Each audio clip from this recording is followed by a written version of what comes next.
Zee 24 तास एक पाऊल पुढे। पुण्यामध्ये बेदरकारपणे बस चालवून 9 जणांचा चिरडून बळी घेणाऱ्या एसटी ड्रायव्हर संतोष मानेला पुणे सत्र न्यायालयाने फाशीची शिक्षा सुनावली।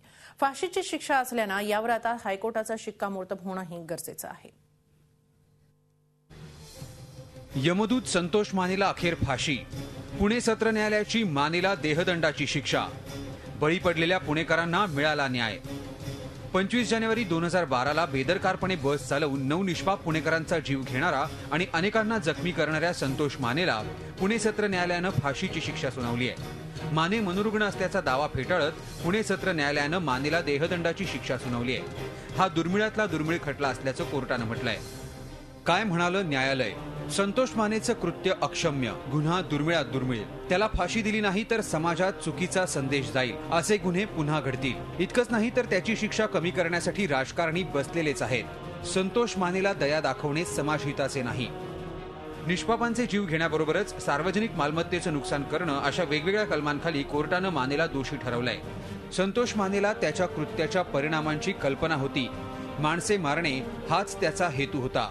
संतोष माने मनोरुग्ण असल्याचा खोटा पुरावा। मानेनं दिशाभूल करण्याचा प्रयत्न केला। मानेचं कृत्य अघोरी, कायद्याला धरून नाही। मानेनं घडवलेलं तांडव म्हणजे कायद्याला कलंकित करणारी घटना।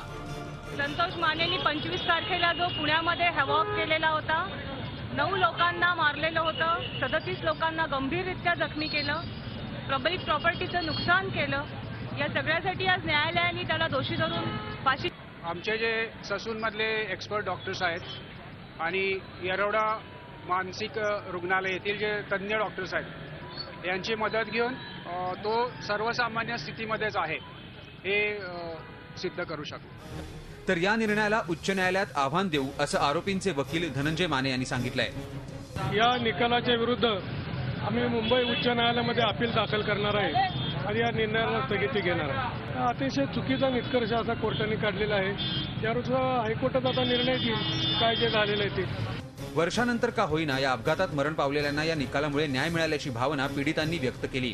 जे निकाल लागला त्याच्याबद्दल आम्ही समाधानी आहे आणि न्यायाधीशांनी आम्हाला न्याय दिलेला आहे, त्यात काय आम्हाला शंका नाही किंवा दुमत नाहीये। मला जे नुकसान झालं माझ्या मुलांचा, त्यांनी हे काढून घेतलं, बापाचा हात जो असतो मुलांच्या डोक्यावर तो त्यांनी काढून घेतलेला आहे। जी सरांनी शिक्षा सुनावली आहे ते पूर्णपणे मी त्याच्यासाठी समाधानी आहे आणि ह्याच्या पुढे अशा घटना घडू नये यासाठी हे एक चांगलं एक्झाम्पल ठरलं जाईल। पुण्यात झालेल्या या घटनेमुळे सगळ्यांचाच थरकाप उडाला होता। त्यानंतर एसटी डेपो मधल्या सुरक्षा व्यवस्थेचाही आढावा घेण्यात आला होता। आजच्या निकालामुळे पीडितांना न्याय मिळाल्याचं जरी बोललं जात असलं तरी अशा घटना पुन्हा होऊ नयेत यासाठी सुरक्षा व्यवस्था आणखी चोख करणं गरजेचं आहे। झी 24 ताससाठी अरुण मेहत्रे, पुणे। झी 24 तास एक पाऊल पुढे।